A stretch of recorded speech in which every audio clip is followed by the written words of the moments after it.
So when I came back, it was maybe like later at night. It was like around 9, 10 o'clock, and so I basically got right into the bed. It was nothing else to do, and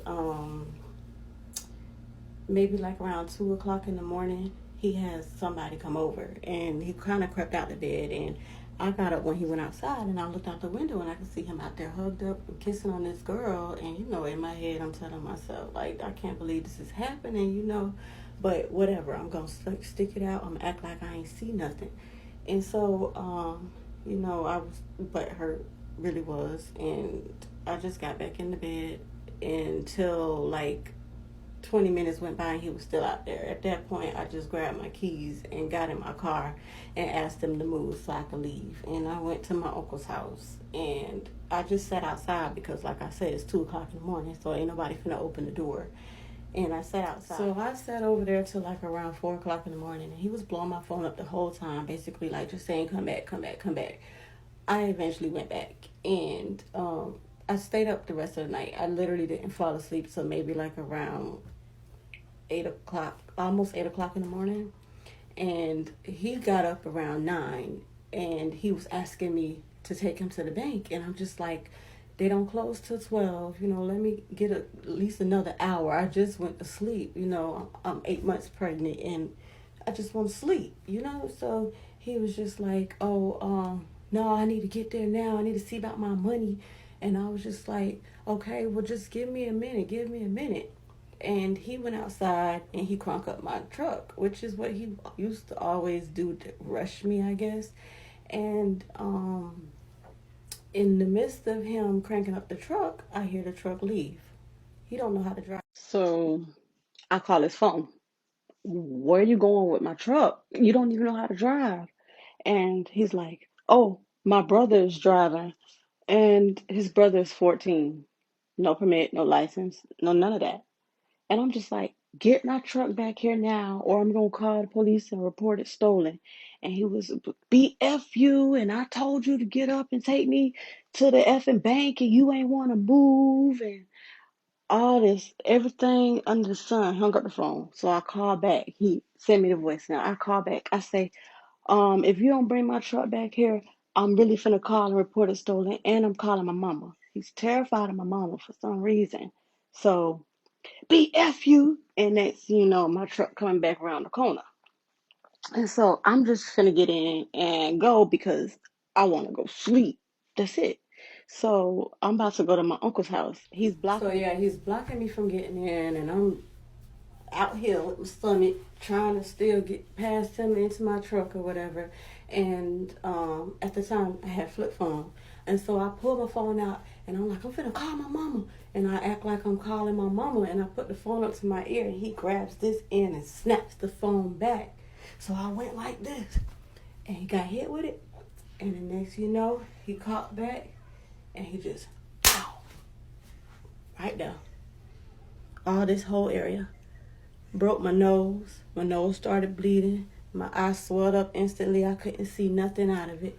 His sister was standing on the porch. All she said was, somebody get that girl a napkin. His little brother, the one that was driving, was right there and said, boy, why you hit her? To which he responded, man, F that B.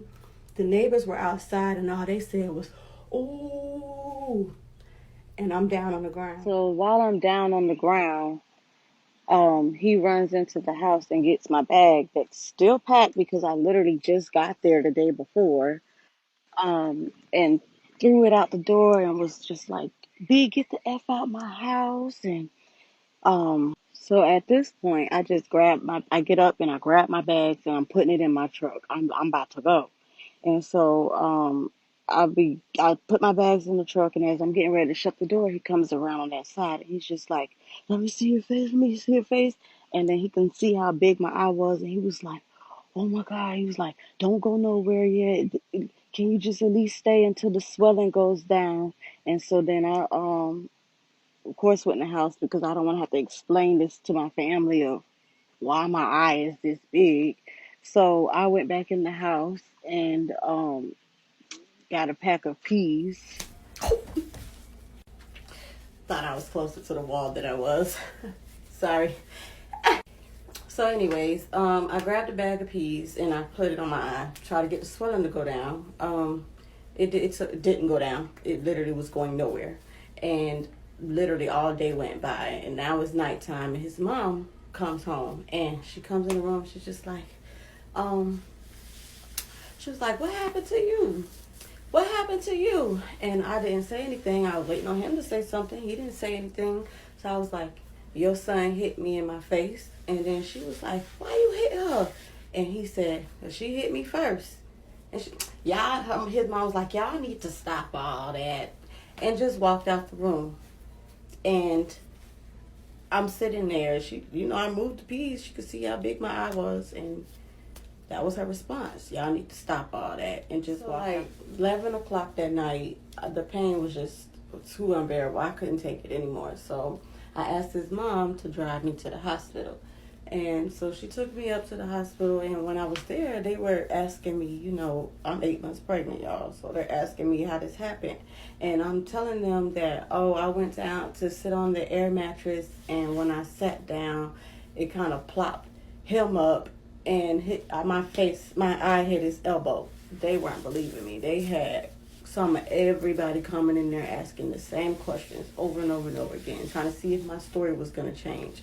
And that was my story, and that's what I stuck with.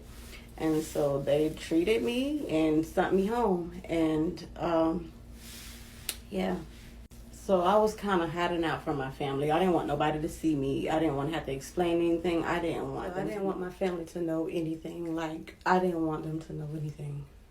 So I hid out. And I hid out until the swelling went down. And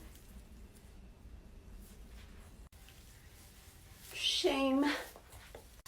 No, but I hid out until the swelling went down. Until it was just like minimal bruising. And I went on around my family at that point, and my uncle was the first to notice, and he was just like, "Somebody hit you in your eye." And I told him the same elbow story, and I told anybody who asked the elbow story. That was my story, and I was sticking to it.